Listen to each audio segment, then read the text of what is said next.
Amen. Aye. Please stand and cover yourselves for the reading of our scriptures.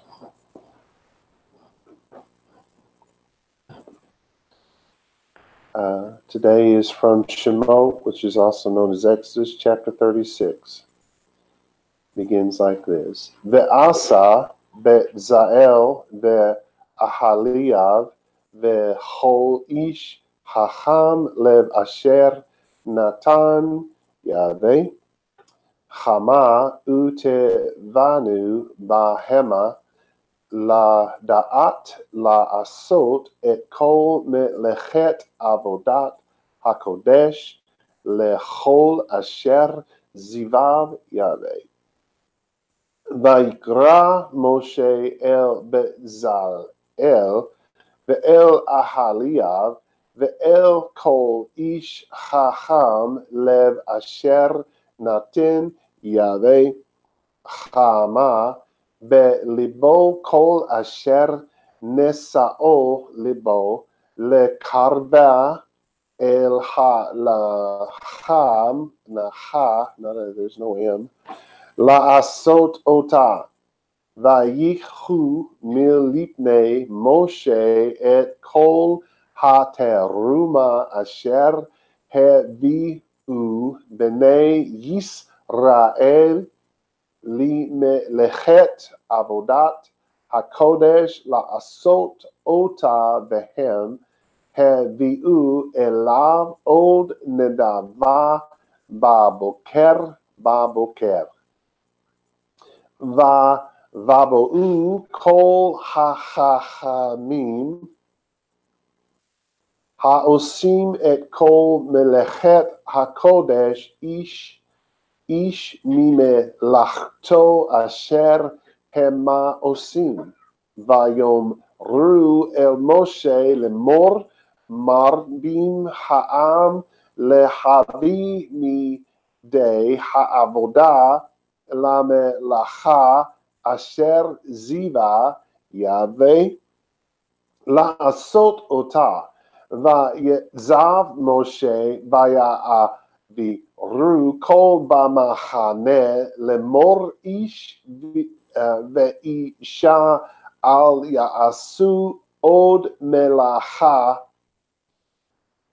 literumat hakodesh vayikale ha'am mehaviv ve'hamelacha haita dayom lechol hamlacha la'asot ota ve'hoter va'ya'asu kol chacham lev be'osei hamlacha et hamishkan eser yeriot shesh mashezar utechelet ve'argaman ve'tolaat shani keruvim Maaseh Choshev Asa Otam Orech Ha'yiriya Ha'achat Shemone Ve'esrim Ba'ama Ve'rochav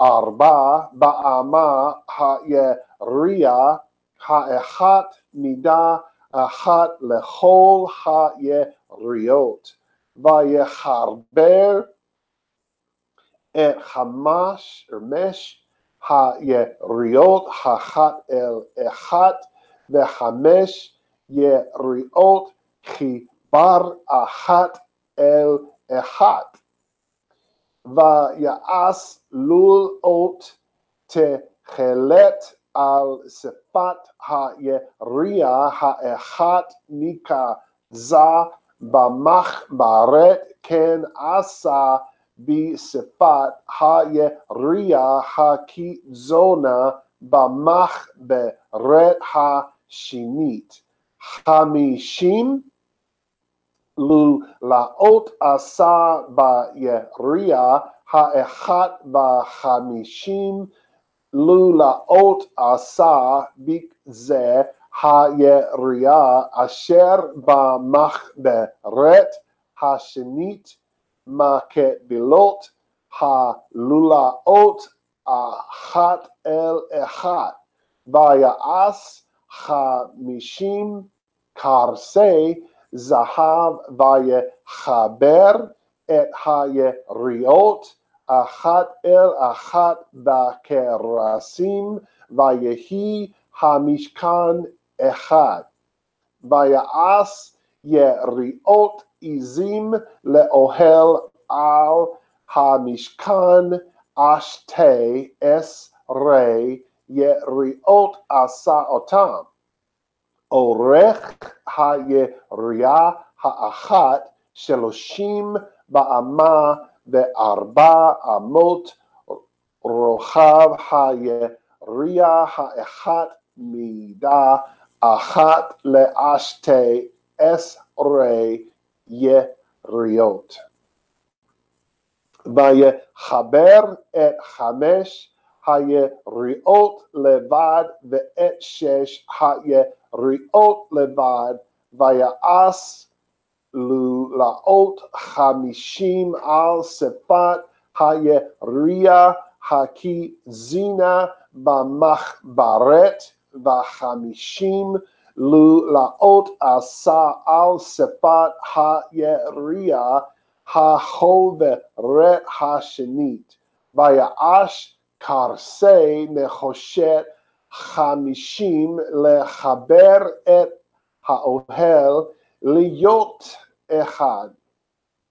ויעש מכסה לאוהל אורות אלים מאדמים, ומכסה אורות תחשים מלמעלה. ויעש את הקרשים למשכן זה שמתי עומדים, 10 אמות אורך הקרש, ואמה וחצי האמה רוחב הקרש האחד. שתי ידות לקרש האחד משולבות אחת אל אחת, כן עשה לכל ארשי המשכן.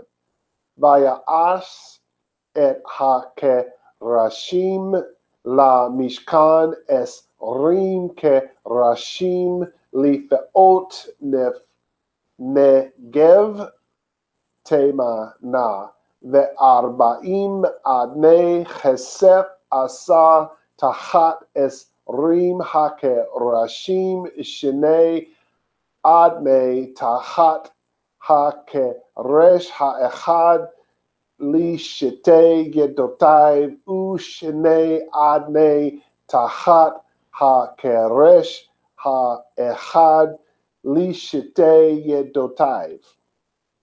ולזלה המשכן השנית לפאות זפון עשה 20 קרשים, ו40 אדניהם כסף, 2 אדני תחת הקרש האחד, ו2 אדני תחת הקרש האחד. ולירכתי המשכן ימה עשה 6 קרשים, ו2 קרשים עשה למקוזעות המשכן בירכתיים, והיו תואמים מלמטה, ויחדיו יהיו תמים אל ראשו אל הטבעות האחת, כן עשה לשניהם לשני המקזעות. והיו 8 קרשים, ואדניהם כסף 16 אדני, 2 אדני תחת הקרש האחד. ויעש בריחי זה שיטים 5 לקרשי זלה המשכן האחד, ו5 בריחים לקרשי Zela Hamishkan Hashanit Vahamisha Verichim Lekarshe Hamishkan Layar Hatayim Yama Vayas et Haberiche Hatichon Livroach Betoch Hakerashim Min Hakezel El Hakazeh Ve'et Hakerashim Zipa Zahav Ve'et Tabeotam Asa Zahav Batim Le'erla Berichi Vayetzav et Ha-Berichim Zahav Vayas et Ha-Parochet Techelet Ve'ar Gaman Vetolaat Shani Veshesh Ma'ashizar Ma'aseh Hoshev Asa Ota Keruvim Vaya'ash La Arba'a Amudei Shitim Va'yetzapem Zahav Va'vehem Zahav Va'yizoch Lahem Arba'a Anei Chasef.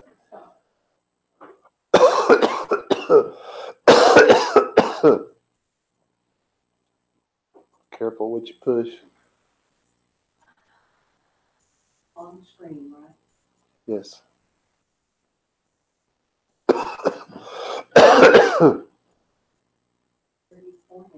To the back of the camera. It's got to move it around till it gets it.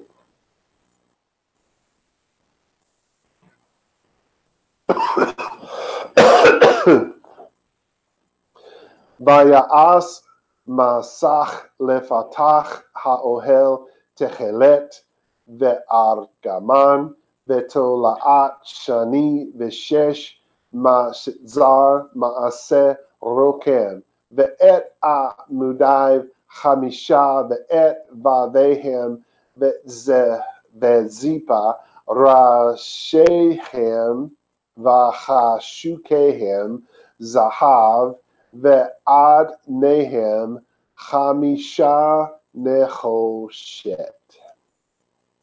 All right. If you're still standing after that, you may be seated. Whew. Man, that's hard to do when you got a bronchial thing going on, especially when it's that long. Anywho, sorry, kids. In his book, a commentary on the book of Exodus, Umberto Moshe David Casuto wrote, "Here begins the detailed description of the tasks that were performed for the work of the tabernacle. But the order followed is different from that of the section containing the injunctions. The first and principal divergence is that the construction of the tabernacle precedes here the making of its vessels. It is not Scripture's intention to indicate that the tabernacle was made first and thereafter the vessels, for generally speaking, the different artisans carried out their various tasks simultaneously." He goes on. "At the same time that the weavers wove the curtains, the carpenters made the wooden articles, and the metal workers fashioned the metal objects." So he's saying, even though things are in a different order here, that doesn't mean that it was done in a different order. It doesn't mean anything. There's a reason for it, and it's probably not what we all think, right? He goes on, "Nor is it to be assumed that the Bible wished to tell us that the tabernacle was constructed first in order to provide a place where to house the holy articles. For the tabernacle was erected only at the end of," speaking of chapter 1, or I have X1. 11. So to tell you if that's chapter 1 with an X in front of it, somewhere. Anyway, so it says, was erected only at the end when the entire work was completed in all its details. The reason for the different sequences is only a literary one, namely the tendency to use the hiastic order. Stop.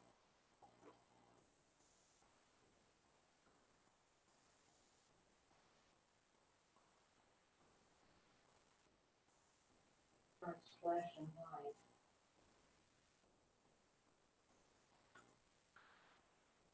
What are you doing? Oh, back on. Mary. Sure.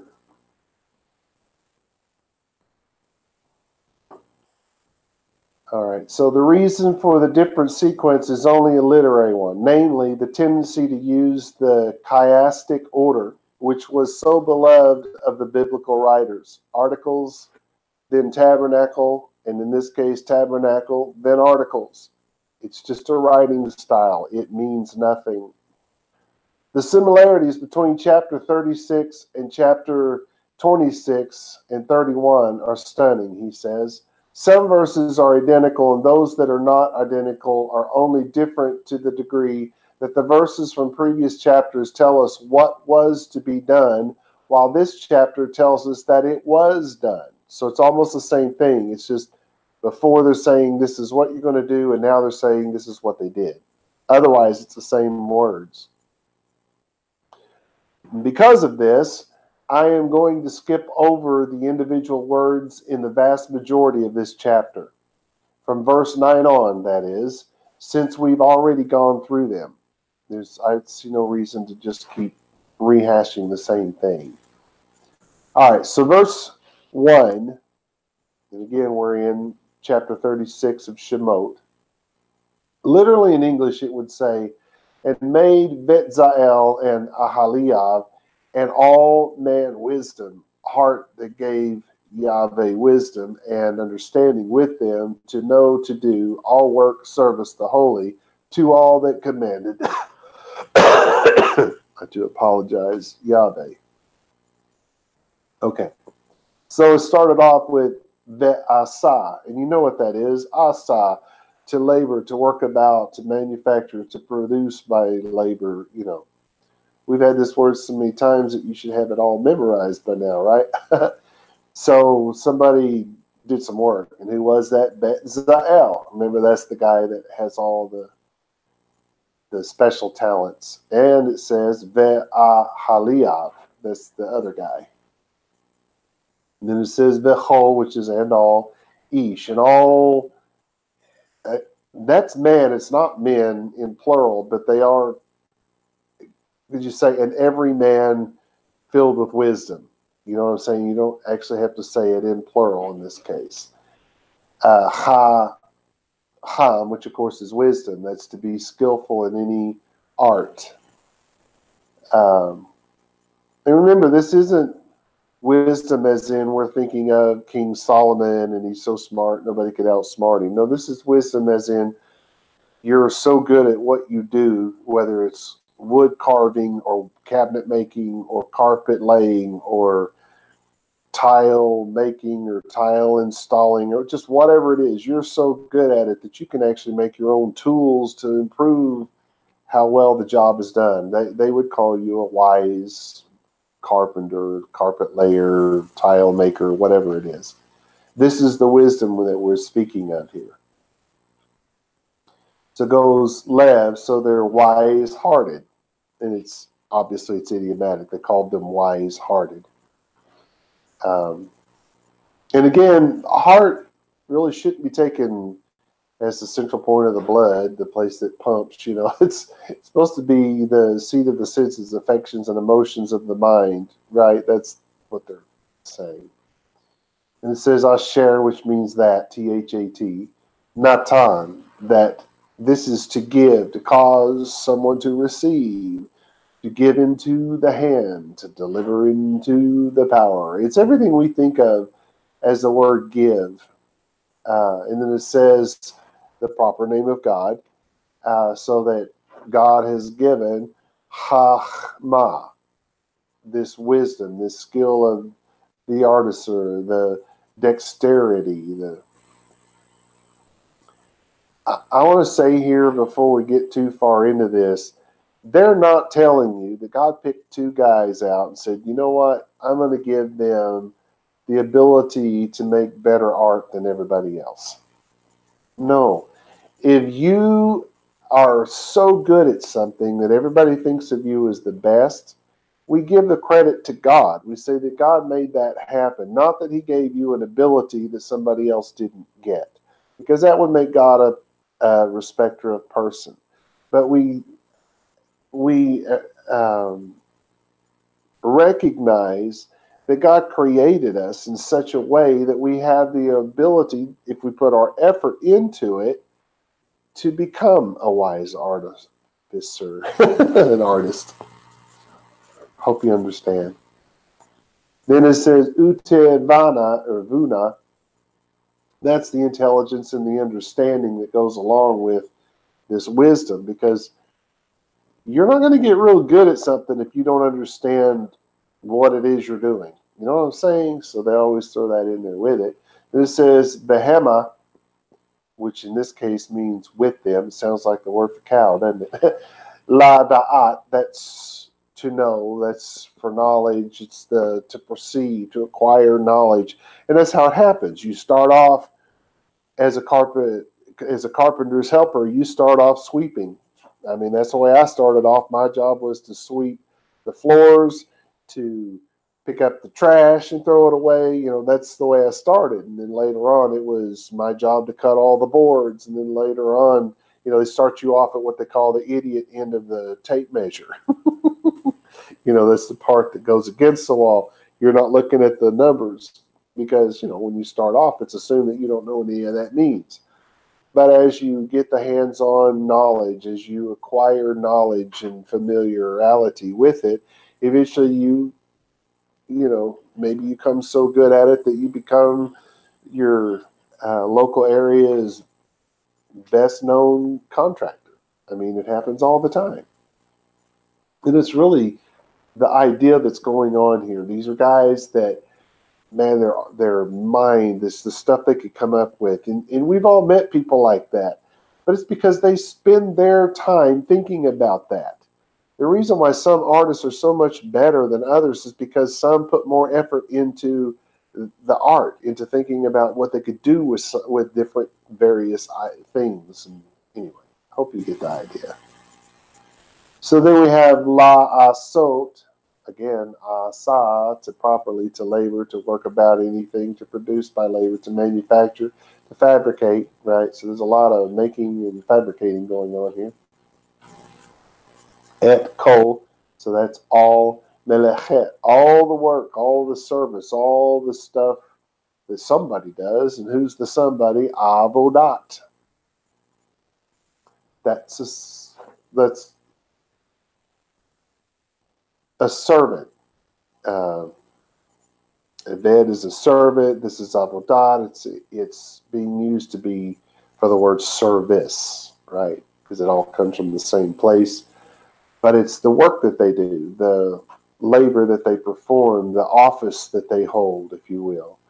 And it says HaKodesh, so it's the office of the holy, lechol, to all asher that ziva, that was commanded, that was set up, that was constituted, if you will.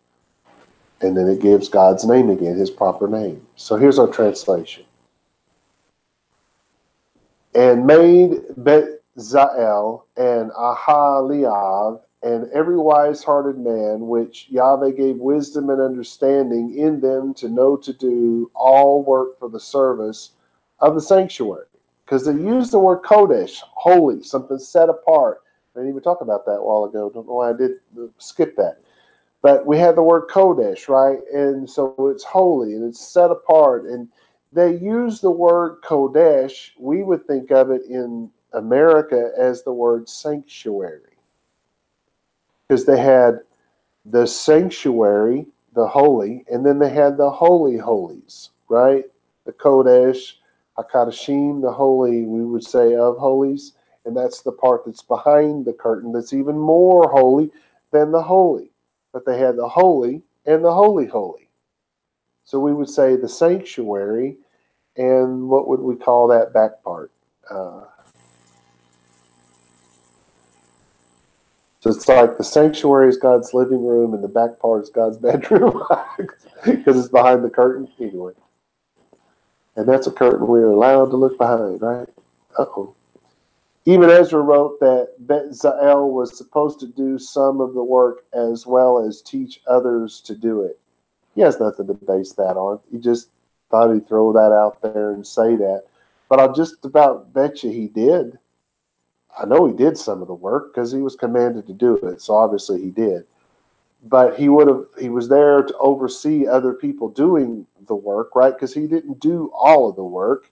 He was there to oversee it. He was there to help come up with the ideas and the final product. He was like the producer in a movie, right? So no doubt he sat down and was like, yeah, do it this way, do this and do that. But it's really not very likely that he sat down and said, okay, you're going to carve this piece of stone into a roundy ball. You got to get this chisel, he's not guarantee he didn't do that. All right, so verse 2. Literally it would say, and he called Moshe to Bezalel and Ahaliab and to all man wisdom, heart that gave Yahweh wisdom in heart he, all that do he, heart he, to approach to the service to do her. It's almost the same thing. Vayikra, which is different. We haven't had that one. To cry out, to call out. It's used of a loud, passionate voice. When Moshe read the Torah to the people, they always use this word because, one, you got to be loud. There's a lot of people. And yes, he probably had a bit of the mountains behind him, and it probably amplified the sound. I'm not disagreeing with any of that, but he still would have had to raise his voice. At least that's my guess. It doesn't say, so we can't know for sure. But I would think that he had to raise his voice, especially since they're using the word Vayikra, because it's the indication of you're raising the voice, and you're not just reading this stuff like I did this morning. He was excited about it. He couldn't wait to share it with everybody. I guess I feel ashamed of myself now. Anyway, so it was Moshe, and this is El Bezalel. So it's to the guy named Bezalel. Then it says Ve'el and to Ahaliab, and to this guy named Ahaliab. So then it says Ve'el and to Kol, that's all, or every. And this is east. So every man, Chacham, that had the wisdom, probably says heart after that. Yeah, Lev. So it's all the wise-hearted men. Again, these are all the same words we just had, except for the original, the first word, Asher, that was given by Yahweh, the wisdom. Well, here it says Belibo, so it's the wisdom, and here they say that's in the heart. That's the soul, the seat of the senses, the affections, and the emotions of the mind, right? This is all, this is Kol Asher Nasa'o, so it's all that Nasa, do you hear it? To take up, to lift up, to express the idea of raising up, bearing up. The ship bore up the ark and carried it away. Yeah, so remember the other one was Asa. This is Nasa. They're really kind of the same thing, but a little bit different. All right, so we have Libo, so again, to the heart. Le Karva. Now this is to approach, to come near, used of men and poetically of things, to draw near. God is said to draw near when he renders aid, and people are said to draw near to God when they bring a gift and that sort of thing. This is El, which means to, like T-O. I'm talking to T-O-U, El. Ha-laham. And so it's to, in this case in Hebrew, the word T-O is also used for the word F-O-R. And probably we should say for. It'll make more sense to us. But it says ham laha, for the service. That's the work that is prescribed. And this is la so. So the work that is the service that is to be done. Ota, which is just finishing out the sentence. It really has no meaning. So it says, here's a translation. And Moshe called for Bezalel and Aholiab, and for every wise-hearted man that Yahweh gave wisdom in his heart, everyone whose heart was stirred. Oh, yeah, I guess I should. Man, I'm trying to make up for lost time, I guess, because we've missed so much law. I should slow down a little bit. Because the word for lift up and all of that, the water bore up the ark and carried it off and all that type of thing, there was a different usage here. All right, I think I'm finally there. I wish I would have marked that better. I did not, though. Yeah, the Nesao from Nasa, to take up, to lift up, expresses the idea of raising up and bearing up. So there's more to it at times than just that. Let's see if I can find a good example in here. They say in the Hebrew Bible they'll do things like to lift up the soul of anyone is for someone to wish or desire something, so their soul is lifted up for that thing. To lift up in a balance instead of a weight. To bear, to carry, frequently found, and to carry a child in the arms. There's a lot of this idea of to lift up and to carry and all of that stuff. I'm still looking for, golly, there's so much information on this one word. Get down here. Whoops, I think I went too far. Nope, maybe I didn't.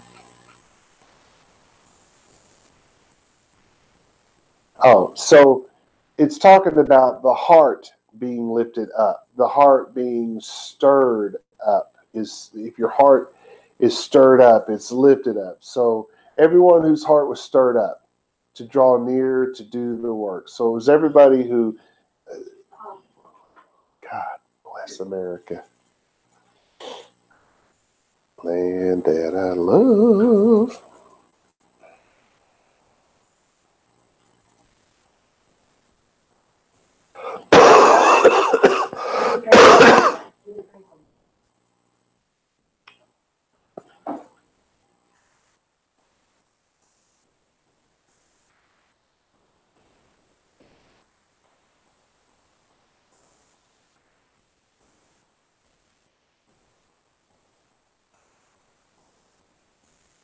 Well, that's obviously not working.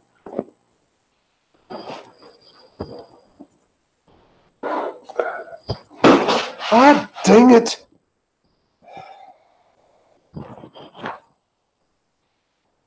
Lucky if this stupid thing works now. How am I stopped?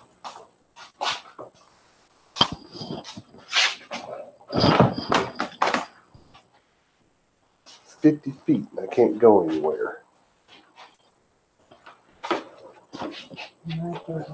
Just stop.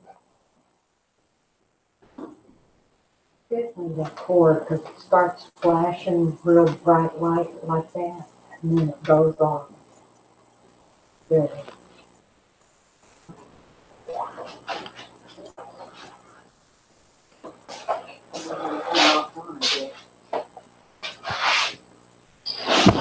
Oh.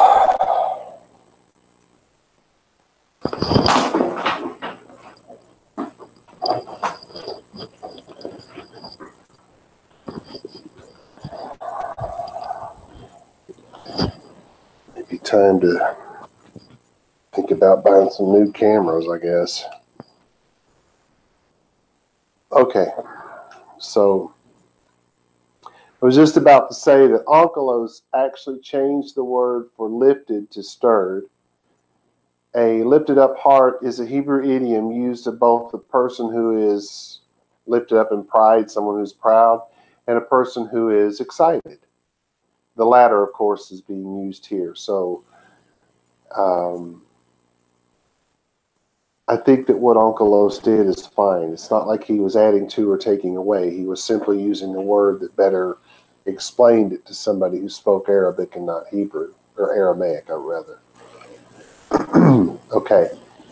Verse 3, and he took they from two faces Moshe all the offering that brought they children Ra'el, to work service, the holy, to do her, and these brought they to him, yet willing her in mourning, Vayikhu, and he took. So to take, this is that word that is from lakach. It's the word that they use for to take a wife and all that, but it's the idea of to stick together. It's a word we would use in modern language for glue, because it makes things stick together to adhere. You can use it maybe for tape, that sort of thing. And they use that word for to take a wife, because you stuck together, you became one, one mind, one heart, that sort of thing. So then we got milipne, and that's literally from two faces. And so you have Panay, that's the face, properly the part that's turned towards something. It's from the root pana, which is to turn oneself. So we go, woo, boom, right, to turn your face to someone. Then it says Moshe, et kol, so it's Moshe, and then it's pointing, and then it says kol, which is all, it's totality. Then it says ha teruma, and you guys should recognize that word, teruma, the offering, an oblation, offering, gift. And so the people are actually bringing this stuff now. They were told to bring this stuff and what to bring. Now they're bringing it. It says asher, that hevi'u, that literally that they brought.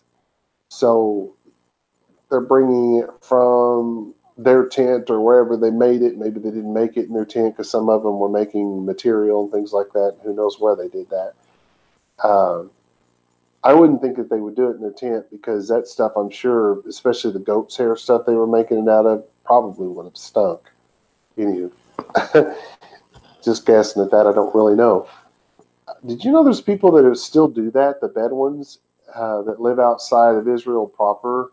They're Arabs, but they still do that to this day. They take the hides of the black goats, and they take their fur and somehow make material out of it. Yep, they still do it. Be interesting to go see someone do that, wouldn't it? So then it says B'nai, which of course is the children, and it's going to say Yisrael. So it was the children of Israel. It wasn't the Egyptians. It wasn't the Romans. It certainly wasn't the Christians, right? It was the children of Yisrael. Then it says Li Melechet. This is properly, it's to do service, work that is prescribed. It's from the root la'ach, which is to send a messenger to be sent. So and it's from that idea that somebody gets trained to be a rabbi, and then when his training is complete, they pour the oil on him and they send him out. So it's from that very same idea. But you're sent out very specifically to do a work. And this, of course, it says avodat. So that's the service, ha-kodesh. So it's to do the holy service, or to do the service of the sanctuary. You can say it either way, because the holy service is the service of the sanctuary. So it doesn't really matter how you say it. Then it says la aso, which we had that. That's asa, the labor to produce, to manufacture. So they're creating things, of course. You're going to hear that a lot throughout this verse, because now they're actually doing the work. So you'll hear this word a lot. Ota, which is just a pointer. The hen, which means and these. Hevi'u. So now they're taking it from one place to the other. They're bringing the offering. And then it says elav, which is to him. So they're bringing it to him. We already know who the him is, right? So then it says od, which means yet, Y-E-T. It's of time. It's of, we could say while, I think. And then it says nedava, which is willing. It's something you do of the free will. It's something that you're willing to do, something that you want to do. And then it says baboker, which means in morning, or in the morning as we would say it. Then it says baboker, which is the same word. So obviously, you know this is going to be some kind of idiom, right? Our translation then is, and they, speaking of the artists, took from the presence, from the faces of Moshe, all the offerings. So see, the people brought the offerings to Moshe. Just piled them right on top of him. It took them 2 days to dig him out. No, I'm just kidding.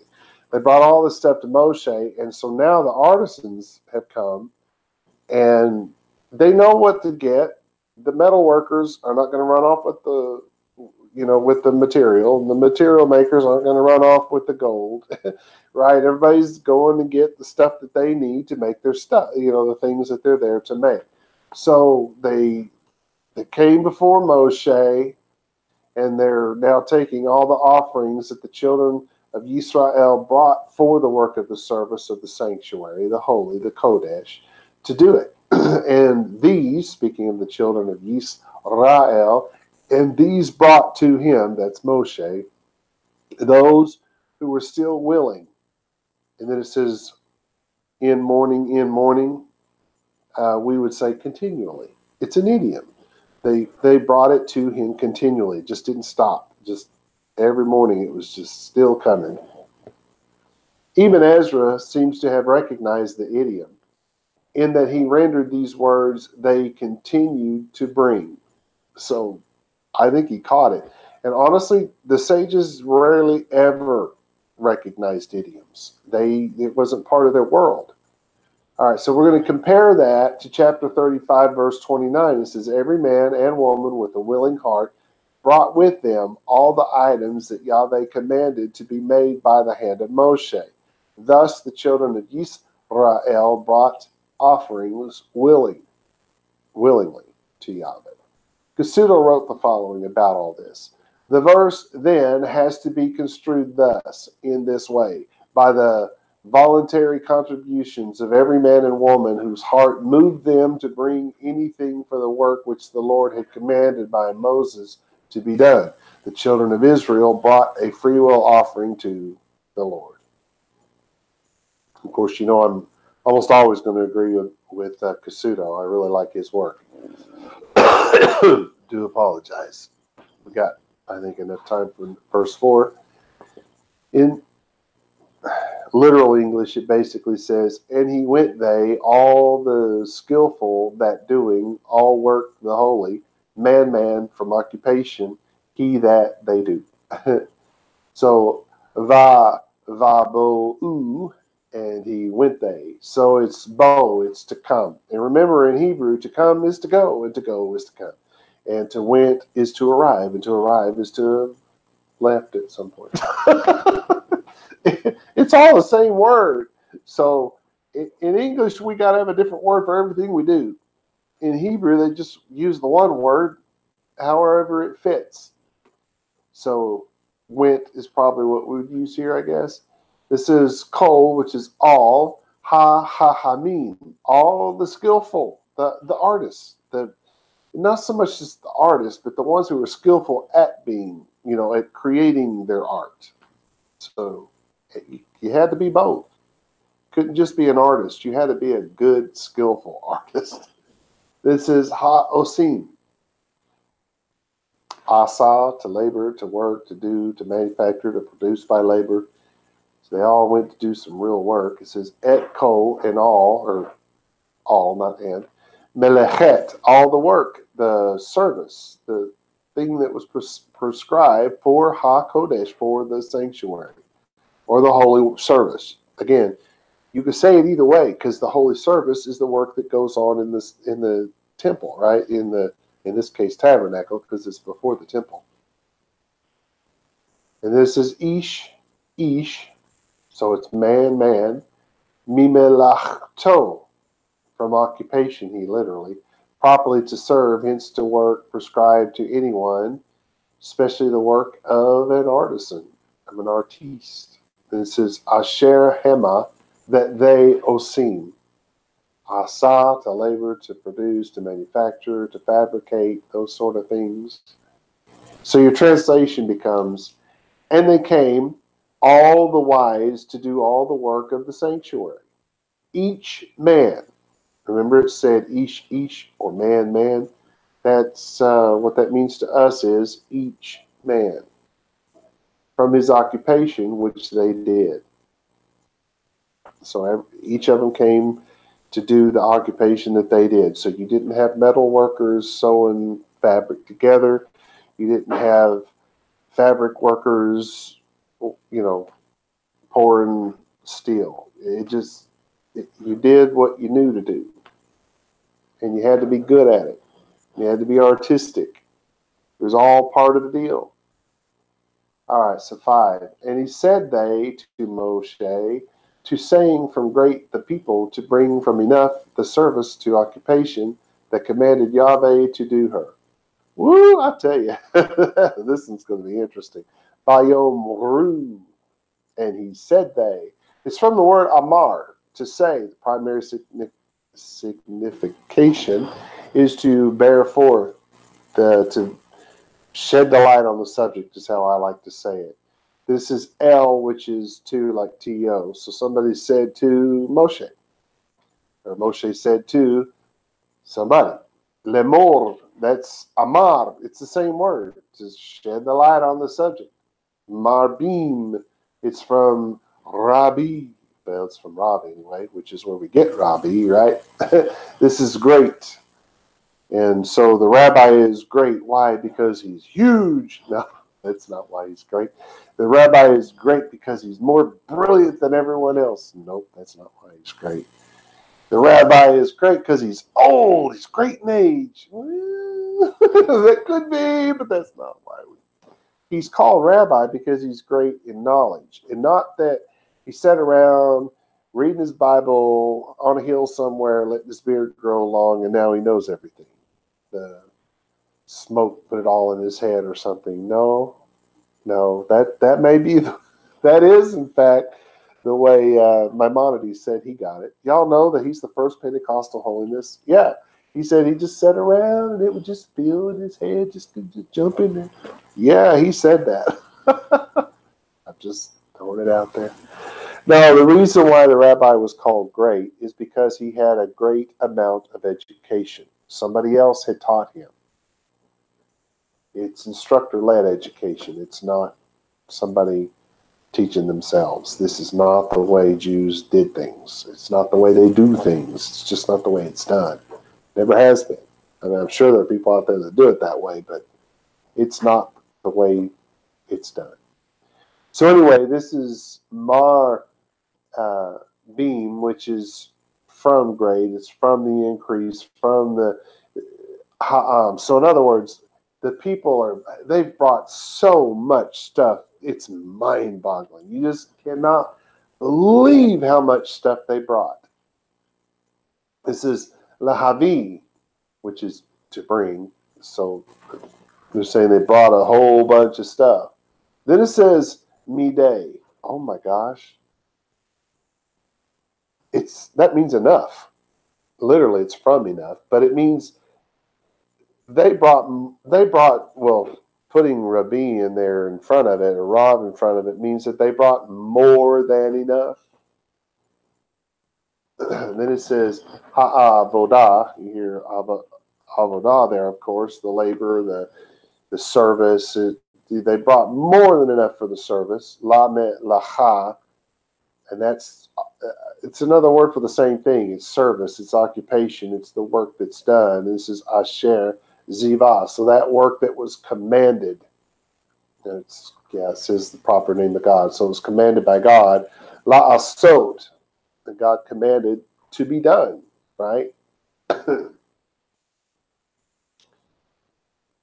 then it says otah, which finishes up the sentence. So our translation is, and they spoke to Moshe, saying, the people have brought more than enough. The people have brought more than enough for the work of the service which Yahweh commanded to be done. Of the words more than enough, even though Rashi and Sa'adia used Onkelos' Aramaic version and not the Hebrew, there were they were both somehow correct in writing that the offerings were more than enough, something which would be difficult to ascertain from the Aramaic. Truth is, they most likely based their assumption on verse 7, which says there was more than enough. But you couldn't actually get that in the Aramaic text of this verse. It's not there. But verse 7, of course, says it. So I'm guessing that's where they got the idea. But the Hebrew text does say it. They brought more than enough. It strikes me funny because I made the mistake one time of telling our congregation that we had enough. And everybody stopped giving. No more tithe, no more offering, no more coming to the building and cleaning. Everybody stopped. So we don't have more than enough. Just let me leave it at that. We just do not. I do not have enough time to do verse 6. There's too much there. It's a good one, too. Yeah, this is where he sends somebody out to talk to people. This is where we get the very first official cock crow. Just making that up, just saying it. Anyway, so we'll pick up next week. I don't know what to do about the camera. I really don't, because both of them are doing it. I bought a brand new power supply. I don't know what's going on. We'll see if we can hook up one of those small cameras that we have from way back when or something. I don't know. We'll just see what we can do. Because even if we take these in to get them worked on by Monday, we won't have them back by Saturday. There's no way. Anywho, that's all I got for you. So, shalom, y'all.